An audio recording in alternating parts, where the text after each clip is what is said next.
Start the recording. Excellent. Thank you, Chiara. So I will start by introducing my colleagues. Chiara Rickosak is the program associate working for the Thriving Communities here at the New York Community Trust. Wave hello, Chiara. I also have the lovely honor of working with Barbara Taveras. This is the first time we've gotten to work together on something, which is great because we've been together a decade here at the Trust. So I'm super psyched about that. And then we have Melissa Greenberger. Wave hello, Melissa. She is in our Long Island office. So those are the Trust folks. In a moment, when we get into the presentation, I will introduce you to Peter Washburn, our distinguished representative from the Office of the New York State Attorney General's office. So we are going to go ahead this information session. We're going to have a little bit of a PowerPoint presentation. I'm going to actually go ahead and do kind of the screen share right now so I can introduce Peter and we can get going with the substance of all of this. The pollen, I'm not going to say the meat of the session, the pollen of the session. Let me see now. Where is it? There we go. Share. And do you guys see that? Someone says hello, say hello, because I can't even see anything. Not yet. It says No, double not yet. click to enter full screen mode. There you go. Okay. Is it now? Can you see it? Yep. But is it a small screen or is it a big screen? It's your PowerPoint screen. Okay. Okay. Is it changing size right now? Arturo, you may want to show a view because it's showing the slides on the side and it's also showing something else. I don't know if there's a. Yeah, I'm trying to do the, I'm sorry, guys. Just the view. Yeah, just the view of the one slide. There you go. Okay. Actually. Oh, okay, fabulous. Yes. Yeah. Sorry about that, folks. Technical difficulties. Of course, it's being recorded. Welcome to this information session on the New York Pollinator Conservation Fund. I would like to, from the very beginning, introduce our distinguished guest from the Office of the New York State Attorney General, Peter Washburn. Peter will share a little bit about the superhero origin story about this fund and about the amazing work that his office and Attorney General Letitia James did to make it happen. So take it away, Peter. Thank you, Arturo. And thank you all for coming out today.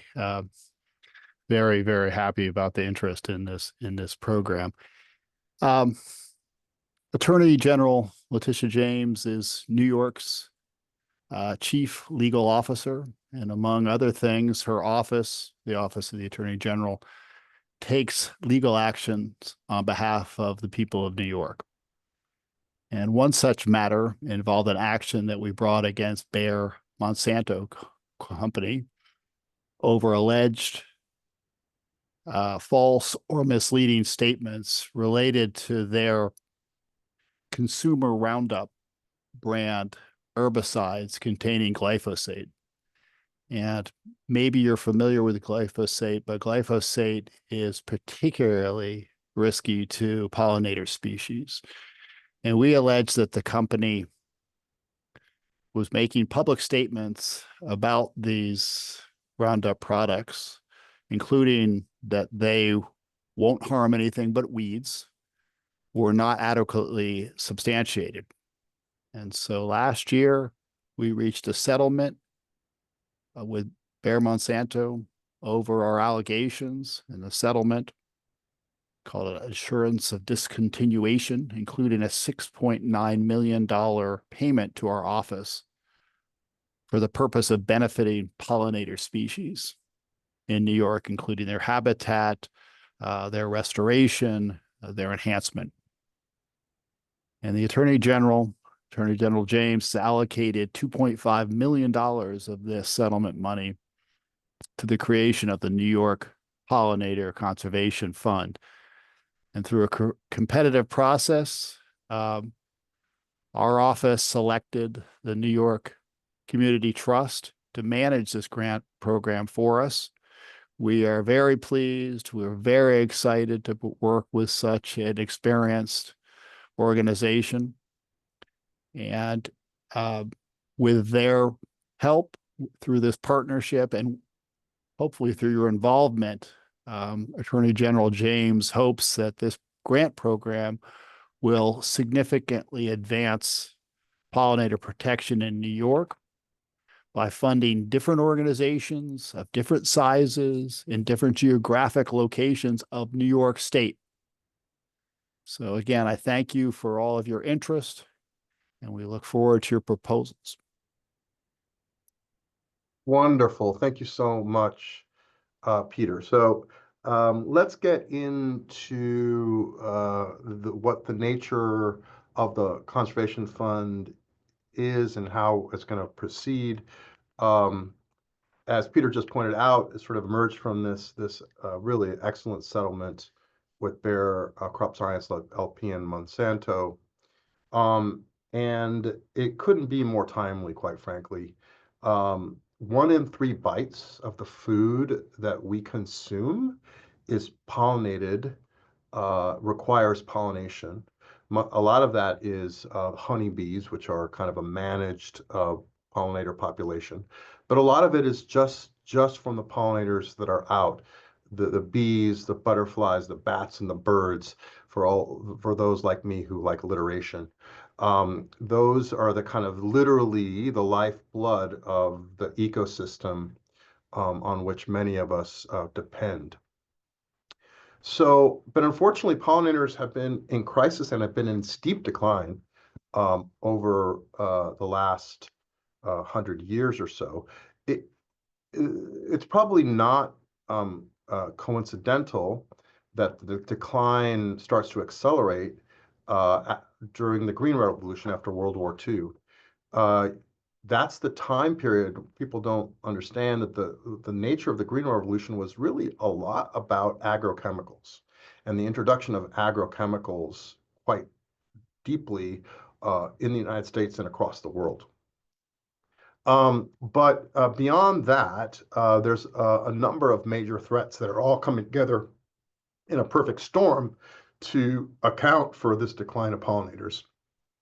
Habitat loss, and I'm actually going to touch on the intersection between habitat loss and pesticides in a moment. So habitat loss is probably the key one, but also pesticides and climate change and invasive species and diseases, including parasites and fungal infections, and many of these things, not surprisingly, are synergistic with each other, interact with each other.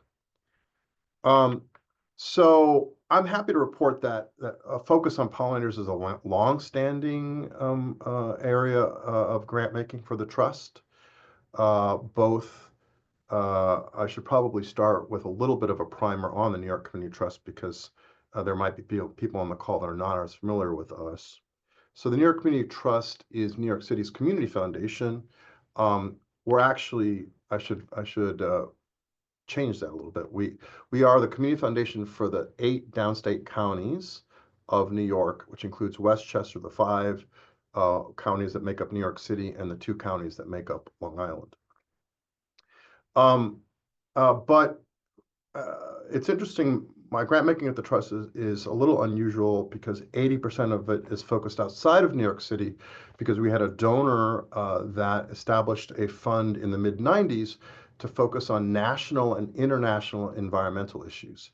So we have done quite a bit of grant making through that national and international program that has a focus on pollinators, specifically monarchs. You see right here this photo of a monarch butterfly. The monarch butterfly, eastern monarch butterfly migration when I was a kid, and frankly throughout my 20s, was an amazing sight to see thousands of butterflies migrating back to their wintering grounds in central Mexico. But unfortunately, the eastern monarch butterfly population is flirting with essentially extinction. The population has declined by more than 96%. And 2 of the reasons that has happened is the habitat loss and also the introduction of Roundup. What happened is that Roundup, you had agrochemical companies like Monsanto that introduced genetically modified corn and soy in the middle of the country. And that genetic modification was so those crops would be much more resistant to Roundup, would be much more resistant to the use of Roundup as an herbicide in the corn belt and the wheat belt of our nation. But not surprisingly, a consequence of that was that all that herbicide drifted off of the fields and on and devastated the milkweed on which monarch butterflies depend. So through our national and international environment program, we have supported various grants. We have a current grant right now to the National Wildlife Federation trying to create pollinator habitat on roadsides in Texas and Missouri. So that's just an example. There's really lots of examples of us supporting pollinator programs in the New York metropolitan area. We've been supporting ground bees, basically ground nesting bees, and trying to restore that population, et cetera. So we were thrilled when the Office of the Attorney General put out this solicitation for this late in 2023. We submitted our application and we're happy to be selected.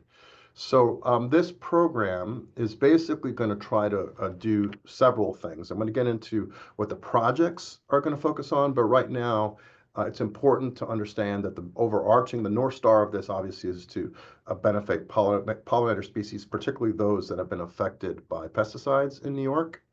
But through this program, we're really wanting to spread the wealth, quite literally, and bring in and engage a whole spectrum of organizations in terms of sizes and capacities. So we're going from small volunteer-led initiatives that are physically sponsored by a nonprofit, all the way up to localities and indigenous nations and very large organizations, organizations that manage land, for example, with large budgets. So all of that spectrum is going to be included in one way or another in this opportunity. We're also going to pay attention to making sure that there's a geographic distribution of these resources and appropriate distribution. And finally, of course, as you're going to see in a second, we've designed the program very much to conform to the terms of the settlement agreement the Attorney General James negotiated with Monsanto. So, as I said, the nonprofits are eligible and probably will be the main focus or will be the main focus for these resources, but localities and indigenous nations are eligible in one area, in a particular type of grant. So what do I mean by the types of grants? We have 3 types of grants, and this has been a refresher from what's in the requests for letters of interest, which is online right now through our grant seeker portal. So the type 1 grants will be 1-year project grants. I'll get into those in a second. Those are intended for smaller projects. Then we have 2-year project grants, which are intended to be larger and more ambitious. And then finally, matching grants, which we call government and large organization partnership grants, which will be for those categories that I just talked about. So there's going to be 2 review processes for all of this. We're going to have trust staff is going to focus on the resources that we have available for type 1 grants. And we are forming an independent review committee that will review and score the type 2 and type 3 letters of interest when they come in. I shouldn't say grants, I should say LOIs. So type 1, these 1-year projects, they're going to be between $10,000 and $50,000. And it's really focused on these organizations that are smaller, that have smaller operating budgets, that are also volunteer-led. There's quite a bit, thankfully, in New York State of these volunteer-led initiatives that have essentially a shoestring budget, but that are involved in pollinator conservation. So I'm not going to read through all these. This is what's in the RFLOI, but these are the kinds of projects that could be funded through the type 1 grants. I will point out one thing that's highlighted in the RFLOI. We don't want these resources to completely distort the work of an organization. So when an organization submits an LOI requesting resources to fund a project, that the amount of resources that they would get through the fund should be no more than 40% of their annual operating budget. So that's an important thing to think about as you work on your project budgets, as you develop your letters of interest. The other thing that I want to highlight here, which is important in addition to the $150,000 operating budget threshold, there's also a threshold of land space.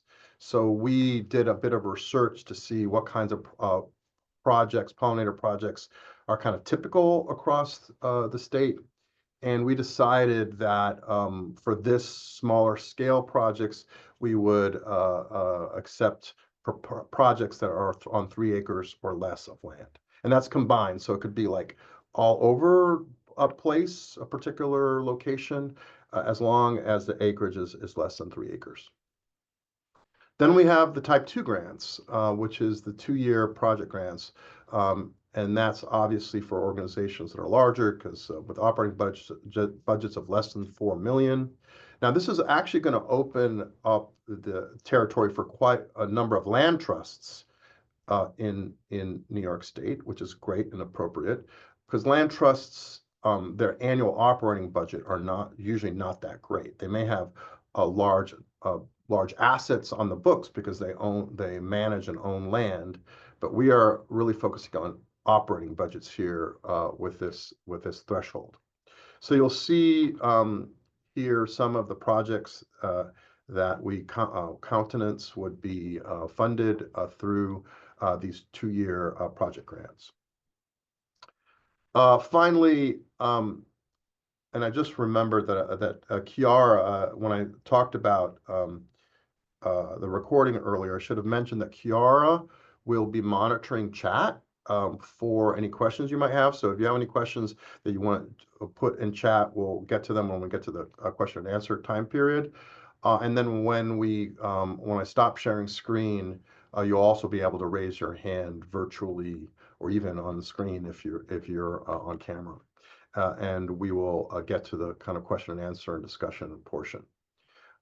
So the type 3 grants are probably less likely. Most of the people on this information session are less likely to be representatives of this group, but it's possible. And this is a matching grant program for truly very large nonprofits and localities and indigenous nations. And it's intended to kind of spark or help with an ongoing initiative that these nonprofits, localities, or indigenous nations might have, or help them start something up. But it really has a strong skin in the game component to it. So it's matching grants of up to 100,000. So for an organization to be eligible for this, they have to establish that they have the match. So if their project budget is $100,000 and they're asking us for $50,000, they need to establish that they have secured the remaining $50,000. What we're hoping is that you're going to have some of these large organizations that have much larger budgets, are willing to put much larger budgets to pollinator conservation, and this $100,000 is kind of the impetus for them to do that.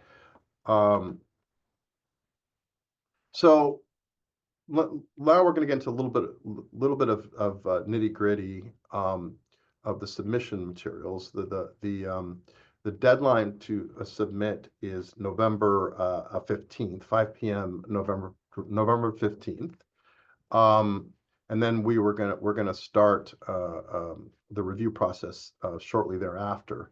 So by November 15th, you should submit a letter of interest that really consists of 3 pages of narrative. And these bullets here are the stuff that you should address in those 3 pages of narrative. I want to point out the very last bullet here. which is an explanation of how the project conforms to the priorities of the 2016 New York State Pollinator Protection Plan and subsequent updates.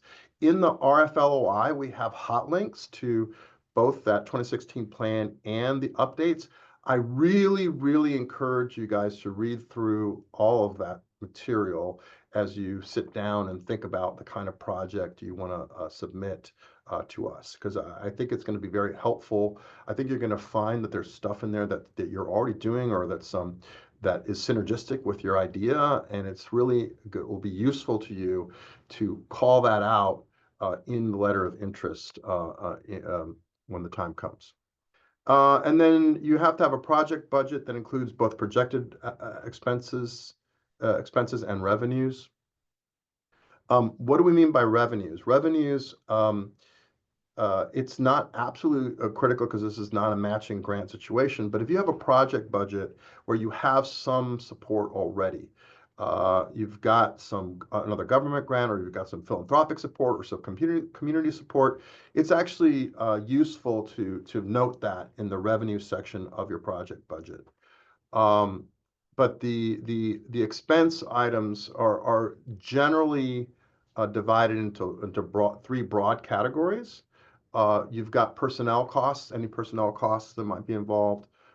You have what we call programmatic costs. Other times it's called other than personnel services, but that's a bit jargony and technical, but it's really programmatic costs. And finally, the administrative costs. Are there any administrative costs of doing this project? And we encourage nonprofits, particularly for the type 2-year project grants, to really include in the project budget what that administrative overhead or those indirect costs are for actually succeeding with the project. And I will say this, that we, the New York Community Trust, because we think it's very important to support that administrative overhead for our grantees. For the type 2 grants, we have put in our own resources to help cover those administrative costs for the type 2 grants. Those costs should be or will be minimal for the type 1 grants we expect. So this is the timeline, as I said. Actually, I misspoke. It's November 14th, not November 15th. Oh, Kiara's saying no, it is November 15th. So I mistyped. I spoke correctly and mistyped on the slide, so I apologize for that. So we opened up the call for LOIs. So the request for LOIs, so it's on our website right now. The submissions are due 5 p.m. on November 15th. So the process is that the high-scoring letters of interest LOIs will receive an email with additional instructions by early December. What do I mean by additional instructions? Sometimes we're going to ask for financial statements, audited financial statements for the type 2 grants, for example. And for the type 3 grants, we would ask an applicant for proof that they have the matching funding that's required in order to be eligible for the matching grant. And after all of this, our independent review committee will be meeting in early December, essentially, to go through the scoring process, and they will meet in person to discuss the scores and everything else and come up with a slate of recommended grants. Part of the reason that there's a big gap between December and April has to do with our board meeting metabolism here at the New York Community Trust. We have a board meeting in early February, and it was just really not possible for us to do all of this involved here and get a slate of grants before our board in early February. So we decided to do it in April, which frankly gives us more time, and it'd be a very cool Earth Month thing to have, like, the announcement of these grants in April. So it's serendipitous that way. So that's it. I'm going to stop sharing, and all this information is on our website. We did recently change our email addresses. So those of you who have interacted with the New York Community Trust in the past, we had a major rebrand, which we've gotten an award for, which I wish I'd brought with me because the award has a butterfly on it, which would have been really perfect to as for show and tell right here. But so we just did a rebrand. So all of our emails have changed. So this is the new format for our emails. So please take note of that and act accordingly. So thank you very much for your patience and your attention. Did I stop the share?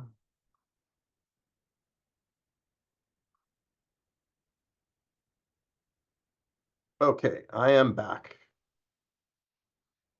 So first thing, I'm going to ask Kiara whether anyone felt moved to put anything into chat.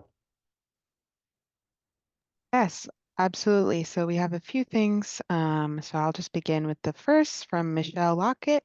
The question is the 2.5 million going to be divided up a certain way amongst the three types of grants? Yes, that's the excellent question. We have $1 million that are going to go to the type 1 grants. We have basically $1 million that's going to be to the type 2 grants and $500,000 for the type 3 grants. So we're essentially only going to do 5 matching grants. Great, thank you. And then next from Anne Geismar, I'm sorry if I'm mispronouncing that, representing a large multidisciplinary organization, 19 million annual operating budget, but the division related to this area is much smaller, 1.5 million. Could we be eligible for type 2 funding? Probably not. I think that the idea behind those thresholds really is you're more eligible, frankly, for the matching grant situation than the type 2 grant. Great. And then a few questions related to the type 1 grant. So I'm just going to combine it. I think, clarity regarding whether an organization with more than $150,000 operating budget could apply for a type 1 grant. For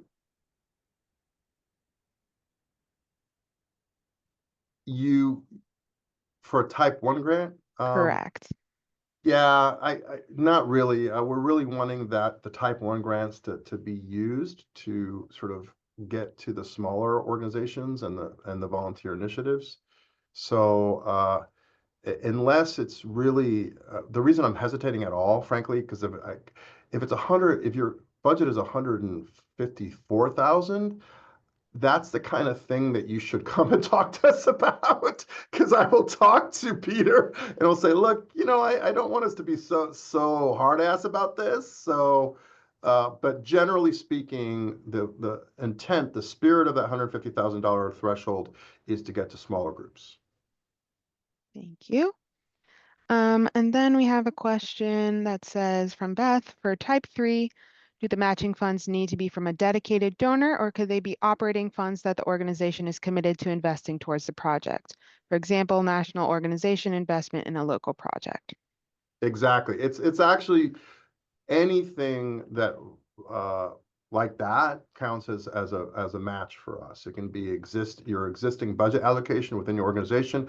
As I said, it can be a government grant, it can be a philanthropic support, it can be a partnership from a large green group that is putting some money into it in order to create the match. Perfect. And then the last one that was in the chat is from Christine. And what is the minimum acreage required for a type 3 project? We actually we went back and forth on this a little bit. We don't have a minimum acreage there. I think ultimately, if it's too small an acreage for something that's called large scale, I think that's probably gonna ding the project a little bit and then make it less competitive. So we didn't really want to define large scale that way.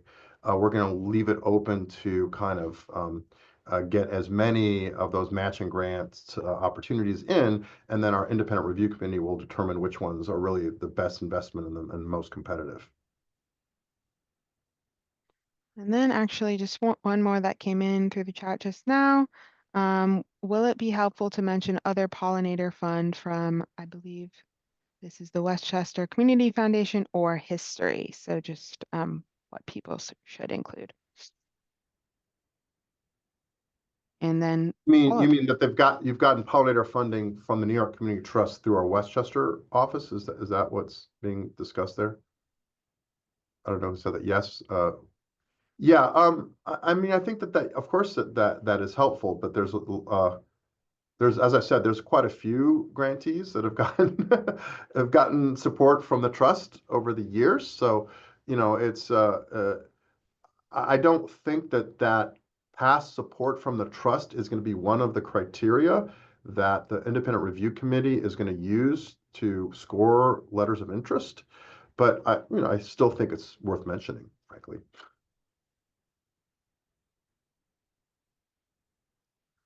All right, so if there's no more, oh, I'm sorry, Kiara. Sorry, Arturo, one that just came in says that one difficulty for small volunteer organizations applying for funding for pollinator gardens is getting more money to cover maintenance for years following the creation of community pollinator gardens. Will that be covered in these grants? I can repeat it if that's helpful. Could you repeat that again, because I was actually distracted. Sure. One difficulty for small volunteer orgs applying for funding for pollinator gardens, these people are from Changehampton, is getting money to cover maintenance for years following the creation of community pollinator gardens. Will that be covered in these grants? No, these grants are like 1 year and 2 year grants. All I can say is that perhaps these grants will help position an organization better for attracting additional support. But this issue of ongoing maintenance of things like pollinator gardens and bioswales and green infrastructure of various types is a big issue. So I appreciate that you've lifted it up, but it's just really beyond the scope of this program to cover that kind of ongoing maintenance concern or need.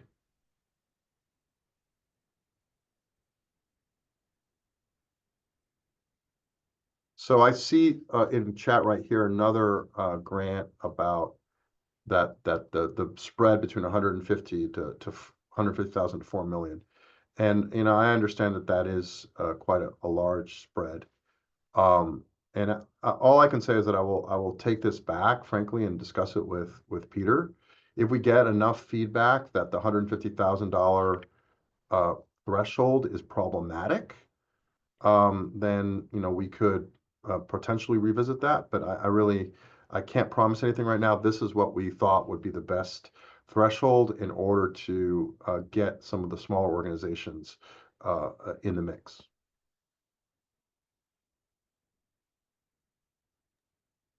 Arturo, another one in the chat. Could we use the grant to expand or improve an existing pollinator habitat? Yes, that is completely allowed within the scope in fact, that's allowed for all three of the types of grants. People could also raise their hand if they want to, because I'm talking a lot. So like this recording of me talking all the time, like, I would love someone else's voice to be in the mix here for this recording. So if anyone has, you can also raise your hand too if you have a question. And Sylvan, hope you pronounced that good, is the first person to do that. So go ahead, Sylvan. Yeah, I just had a quick question about how the funds are being allocated across the state. Is there like a particular outcome that you're desiring? Like, do you want to have more of a uniform spread across the state of the grant funds, or really does it depend on the applications? It depends largely on the applications. We want to see what we get across the state. We are very, very committed to having a geographic distribution of these resources that makes sense, that's appropriate. But we decided against specific allotments.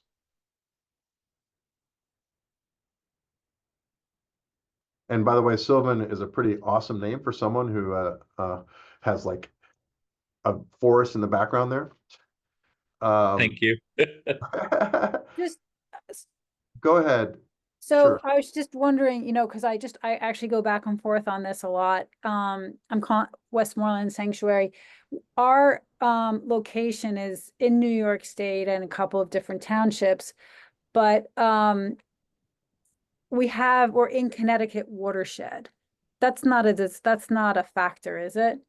All right. No, yeah. Anything located in New York State is eligible.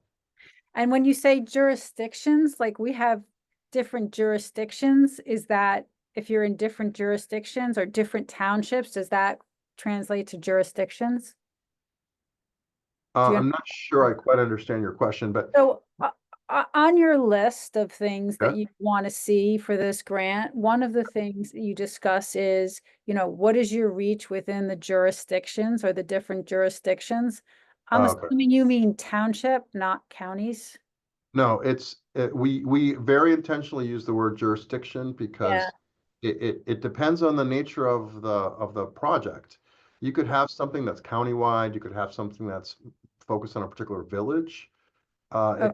We do not want to narrow Okay. the work in that way. We just really want the grant seeking community that's focused on pollinator champions across the state to submit what they think makes the most sense and is the best All right. use of these resources. Okay, I was just thrown by the term, but thank you.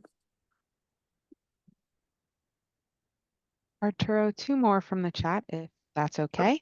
That's fine. The first one is, are non-native pollinating plants prohibited? Wow, what a great question. I think that probably is going to be an issue for us to discuss with the independent review committee.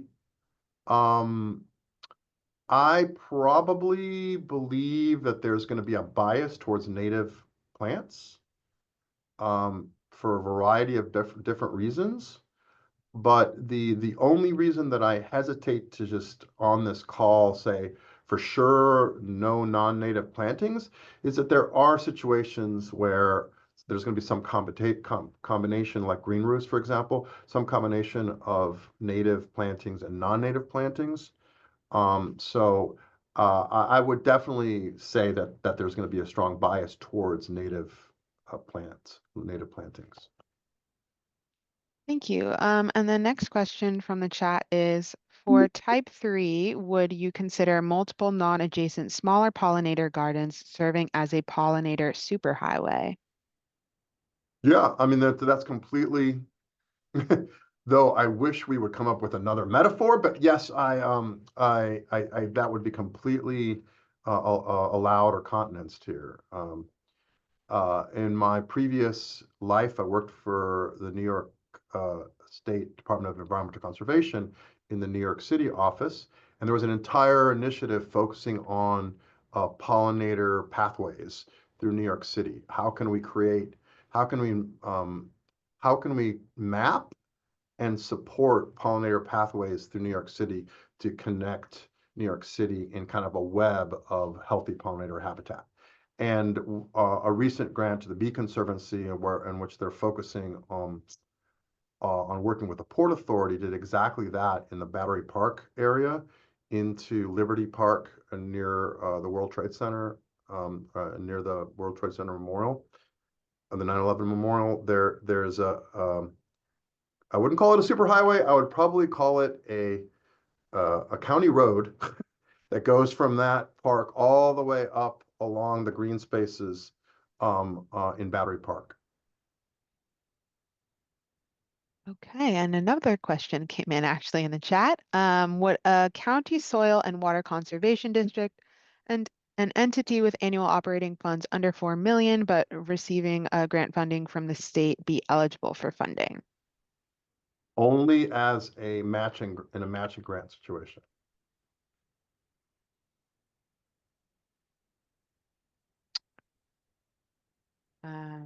And another one just popped up. Could the grant be used to increase pollinator habitat on a working farm? It has to be to a nonprofit. it's possible that a nonprofit could be working with a land manager of some sort, whether it's a land trust or a working farm or what have you. And then that would sort of that would be assessed in the review process, the letter of interest review process, to see whether that made sense for and was deemed competitive by the IRC, the Independent Review Committee.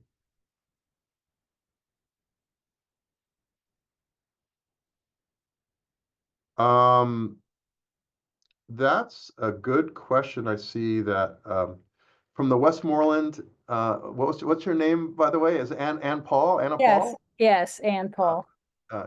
Ann Paul. Yeah. Once again, we're not wanting to like kind of inhibit people's creativity here. Okay, We're talking about basically pollinator conservation in New York State, and that can take different forms.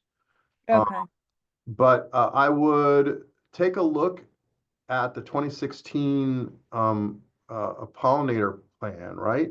right, Because if it doesn't countenance honeybees in a nursery, if that is not actually captured in within there, and you're right, not going to be able to make it there, you're going to have difficulty making a case in that right. bullet in the letter of interest. So, that's something that you have to think about. Okay, thank you. Do we have any other questions? Yes, Other than all we the do. questions, this is my favorite recorded information session because of the number of very cool questions that we've gotten. Could it be utilized for educational materials for a pollinator school program? Yep, that's that is one of the options in the mix.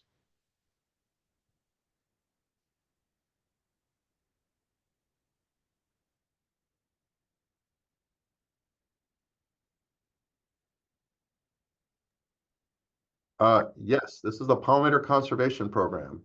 And as you saw in all the pictures, I had one of my favorite birds in the world, hummingbird, like featured there. So really, you just have to make sure that, once again, it's rooted with the pollinator for the 2016 New York State Pollinator Plan. But the other thing to think about is that another element of this is pollinators that have been affected by pesticides, right? Because that's essentially the being consistent with the Monsanto settlement. So that probably biases things a bit more towards insects than it does birds. But once again, I'm not comfortable saying prejudging anything here until it's submitted to us and we get a chance to evaluate the letter of interest and the reasoning that went into it. Another question from Westmoreland. What standards are you looking for when you say research? I don't think I can really answer that question. That's a pretty deep question in there. I will say this, as the Independent Review Committee sort of comes together and starts having their first meetings, I am going to strongly argue, given the different types of grants that we have here, that community-based research is a valid form of research here. And if a community-based organization makes a good, strong case that their pollinator research program is worth funding, then more power to them. So I'm not, what I'm saying is I'm not going to put, how do I say this? I'm not going to suggest to the IRC that we put a finger on the scales in favor of more formal academic research. Okay, thank you. That's exactly what I was wondering. Thank you.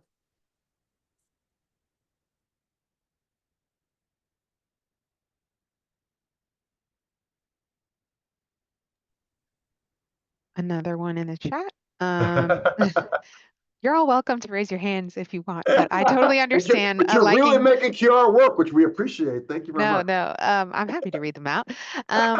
What is the performance period for the grant, assuming that it's awarded in April? Yeah. Does the performance period change depending on the type?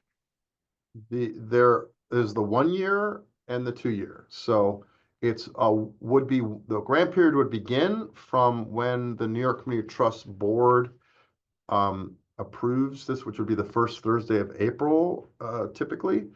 So the grant period would begin from that Thursday, and whether it's a year or 2 years, depending on which of the types you're talking about.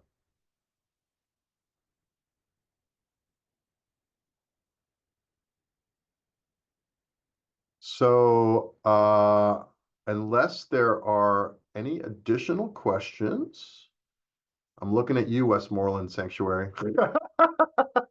And Paul, I see you've got 2 people there like coming up with questions. Yes, we do. We're both split fine. The only thing is that like I actually recently applied to a grant and they said that some of your efforts are being are going towards municipalities. I just want to make sure, but I think you've covered it. We're an independent public charity and we're not part of a larger organization or anything. It seems like this is gonna be, you're gonna accept our request, or consider our request. We I are. want to make sure, because that was we just lost a grant because we didn't read it right. And I just want to make sure that I'm reading it right. So I thank you for validating me. Let's see. Yes, Arturo, back in the chat. So just to double check on the. Let me Sure. because this gets down into some of the kind of the nitty-gritty of receiving a grant from the New York Community Trust. So when you receive a grant from the New York Community Trust, you'll get a grant letter from us, which has a number of bullets, which are the things that we're going to ask you to report on. So I'm combining these 2 questions that are in chat, folks. So performance is from the award date, not the grant contract date, and what are the reporting requirements for the grant? So you'll once the board approves the grant, the organization grantee gets the grant letter. They review the grant letter, they sign that grant letter, they send it back to us, and then they get the funding. The actual grant period starts from the moment the board says yes. So if you incur any expenses related to that project between the time that the board says yes and you actually get the funds in your account, you can draw down on those funds. You can reimburse yourselves from those funds. So that's the grant period question. In terms of reporting requirements, we do ask grantees to submit a report about a month or so after the grant period ends, and we try to make that as easy and painless as possible. This is particularly important because this is a partnership with the Office of the New York State Attorney General, so we are going to have to report to them on this program and on the impacts of the program and everything else. So we're going to take all of those grant reports that are submitted to us and use them as part of our report to the Attorney General on this program.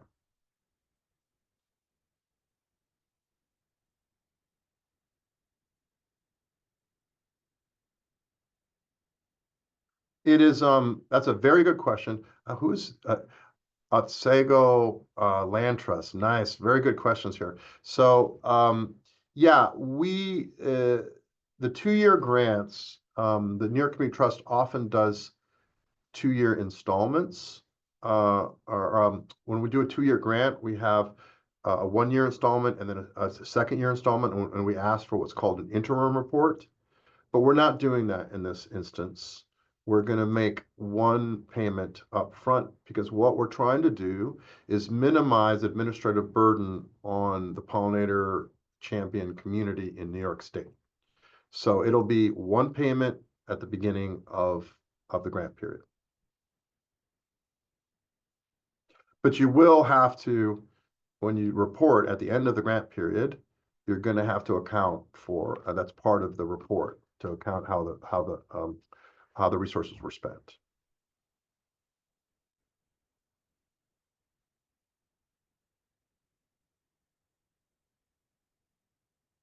Any other questions?